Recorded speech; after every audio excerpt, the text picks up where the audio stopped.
Hey y'all, it's your girl, Dr. J, and I would like to welcome you back or welcome you to my YouTube channel where you can let it flow with Dr. J. Now, I stopped by to remind you that God wants his people to expect the unexpected. He desires for us to really start expecting the unexpected in our lives. And one way God presented this message to me was by taking me back to Genesis chapter 22. Now, if you're not familiar with this chapter, this is where Abraham's faith was confirmed. You see, God gave Abraham a test by asking him to give his son Isaac as a burnt offering to the Lord. Now, what makes this even more significant is Isaac was Abraham's desire. He desired to have descendants, but he and his wife Sarah were up in age, and through their lens, particularly Sarah's, it looked like it would never happen for them. It looked like Sarah would never be able to give birth and bless her husband with any descendants. In fact, Sarah did a little scheming to ensure that Abraham had at least one descendant, which he did have another son from his maidservant Hagar, who was named Ishmael. However, God didn't ask Sarah to jump in and help him. He didn't ask her to give her maidservant to her husband to ensure that he had a descendant.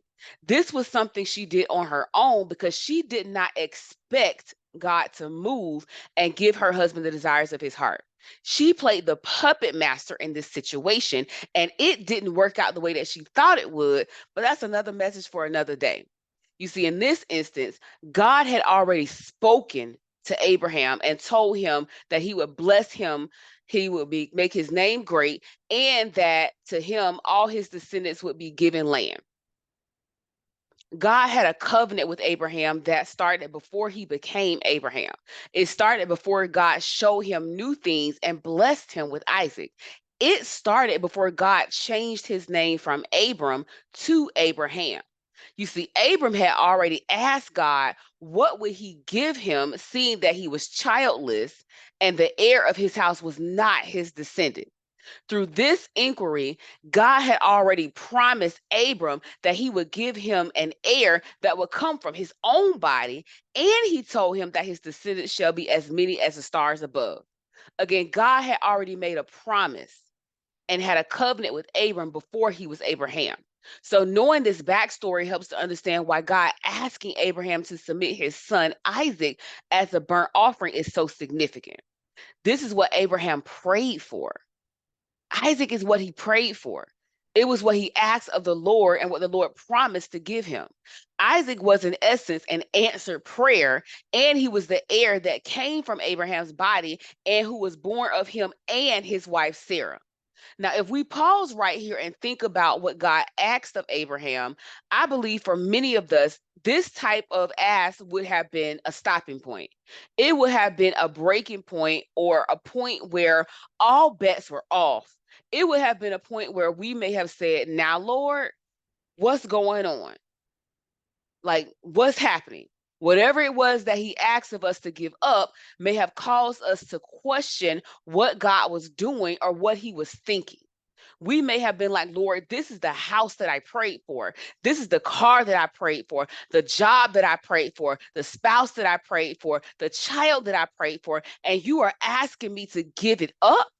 You are asking me to give up the very thing that I prayed for, and that doesn't make sense to me. Like, how are you expecting me to be okay with this?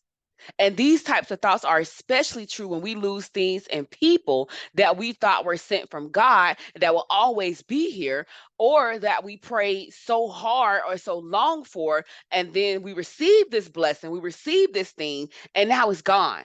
It's taken away from us.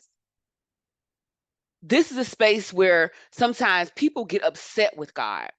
It's a space where a spirit of disbelief and doubt can creep in and take root in our minds because we don't think that God should ask us to remove certain things or take certain things away from us, especially if it's something that he has granted to us.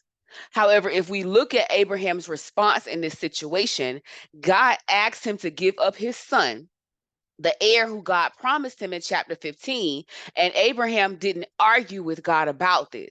He didn't try to bargain with God by saying, well, let me see if I can give you something of lesser value. Let me see if I can, let me give you my son Ishmael instead. Or how about I give you some of my cattle? Or perhaps a maidservant, or maybe one of my young men. He didn't do that.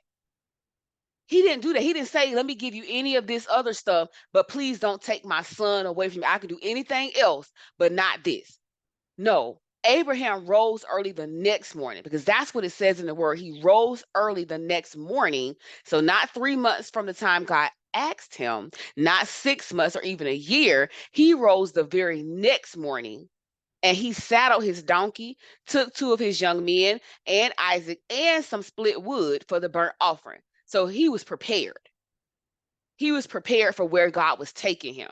So when he arrived at the place God asked him to go for the burnt offering, Abraham told the young men to stay there with the donkey, and that him and Isaac would go up and they would worship, and we would come back to you. Now, notice what Abraham said. He said, we will go up and we will come back to you. He didn't say we would go up and I will come back to you. He said we. You see, Abraham had faith that God would do the unexpected in that situation. He had faith that God would do something. He just didn't know what God would do. He had faith that God would work it out. He just didn't know how he would work it out. Abraham proceeded to prepare for the burnt offering. And even when his son asked, where was the offering? His response was, the Lord will provide. I mean, I could only imagine what Isaac was thinking and the look he probably had on his face. Like, wait a minute, I see the fire, I see the wood, but I don't see the lamb. I don't see the lamb for the burnt offering. So, what are we supposed to be offering up to the Lord? I think I would have been looking around like, Daddy, the math isn't mathing. The only other thing I see is me and you. So how are we going to do this? How is this going to work out? Because I remember that you said we, as in the 2 of us, were coming back. But I also remember you said we're also submitting a burnt offering.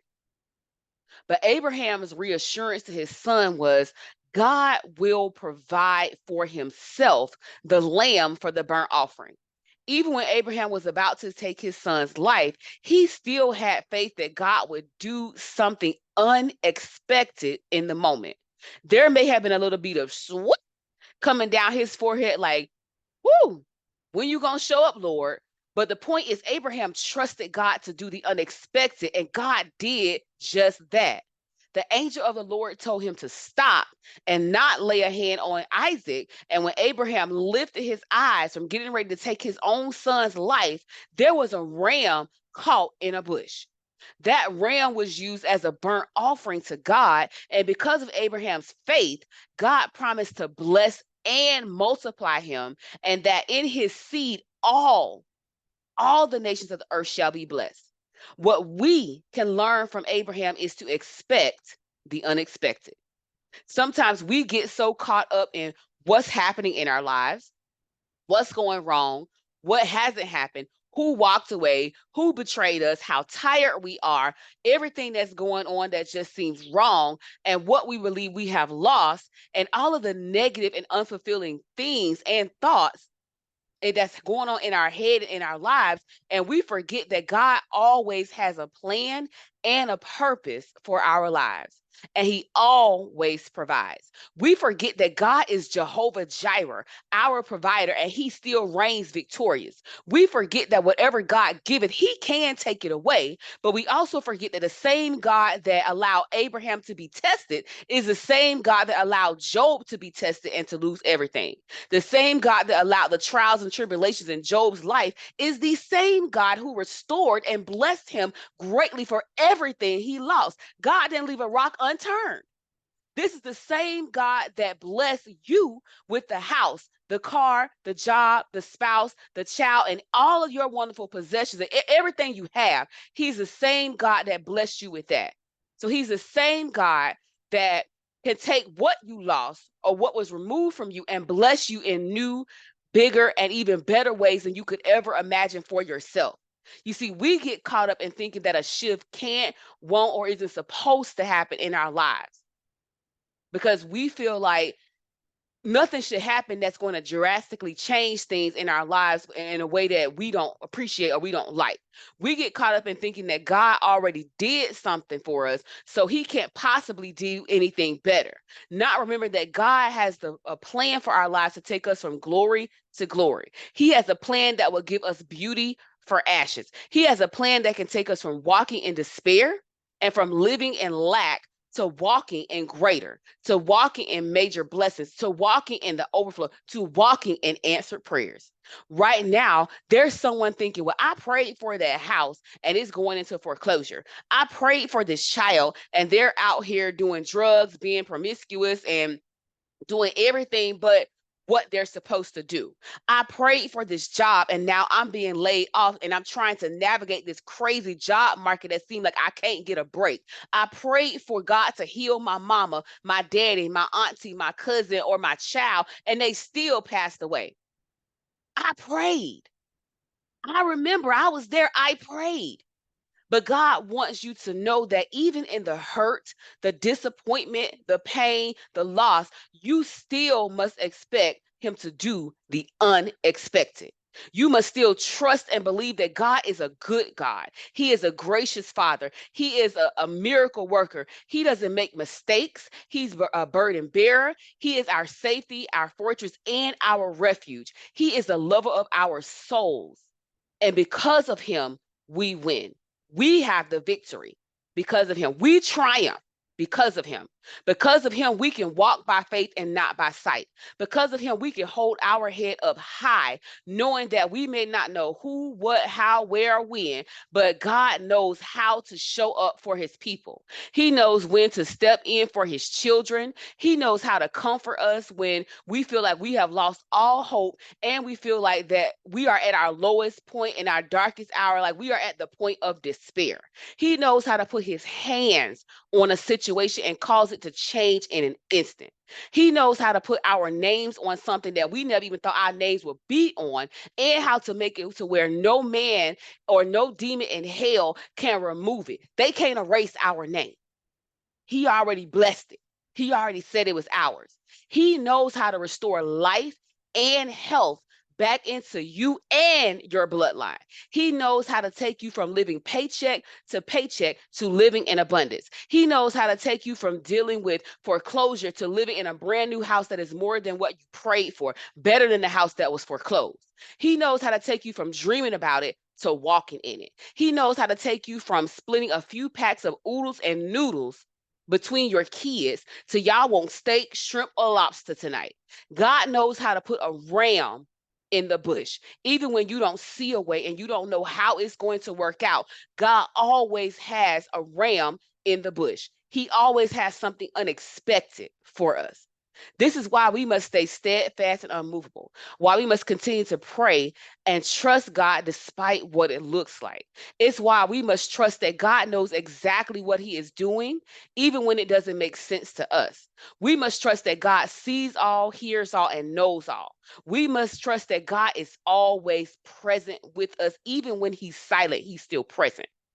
What we're going through right now is not a shock to God. Nothing that you could ever deal with in life is going to be shocking to God. He knows that the bills are due. He knows it's been 8 months and you're still searching for a job. He knows you're 40 and still waiting for your Boaz or your Ruth. He knows that you've never been loved right, okay? He knows that everybody around you may have failed you. He knows that you have a dream that he placed in your heart and a promise that he made to you, and you're still in your waiting season. God knows that. He knows that. He knows you try to get ahead and you're crying yourself to sleep every night because you're trying to figure it out instead of giving it to him. He knows it. He knows what you're going through right here and right now in this moment. But God also cares for you. Just because it hasn't worked out for you yet, or because it doesn't look like what you thought it would or should look like, you have to remember who God is. And you have a whole host of witnesses in the Bible. If you ever forget, that will show you that God shows up. Abraham was about to slay his son, but God showed up. David was running for his life, but God showed up. Ruth lost her husband, but God showed up. Moses was floating down the river, but God showed up. Hannah was praying for a son and spent years being taunted and being barren, but God showed up. And when he showed up for her, he didn't say, I'm going to give you one. He gave her 7. So 7 children. God showed up. I didn't have the money for a down payment for my house, but God showed up. He promised me that house and he showed up for me to where I had everything that I needed for that down payment. I had 2 checks in the mail for something I had done years prior, wasn't even expecting for it to be given back to me, but God showed up. The funding for a program I was working on and was not renewed, it was a grant. I was about to be without a job and getting ready to start my doctoral program and had other stuff going on, other obligations, but God showed up. I had a new job that wasn't even posted, but it was presented to me because it had my name on it already because my father wrote it. And whatever he writes, it is what it is. It's a done deal. And I'm sure if you can think back over your life right now, you can say that God showed up. In some way, God showed up for you. Even in this moment, you have breath in your body. You woke up this morning. That means he showed up. He could have let death take you, but he showed up. He monitored you all night long to make sure you were good because he wanted to show up for you. God is a miracle worker, and we must expect him to do the unexpected in our lives. And even when we do think about that, we must expect him to do exceedingly and abundantly above anything that we could ever think, ask, or imagine for ourselves. I don't care what it looks like, what everybody else is saying, how many doors close, how much rejection you face, or how hard it gets, how dark it seems. I need you to remember 2 things. God will do the unexpected and he will show up. All right, y'all. I hope this message blesses you and it meets you at your point of need. I've dropped a few scriptures for you to meditate on. And as always, like, share, and subscribe. Peace and love. It's your girl, Dr. J.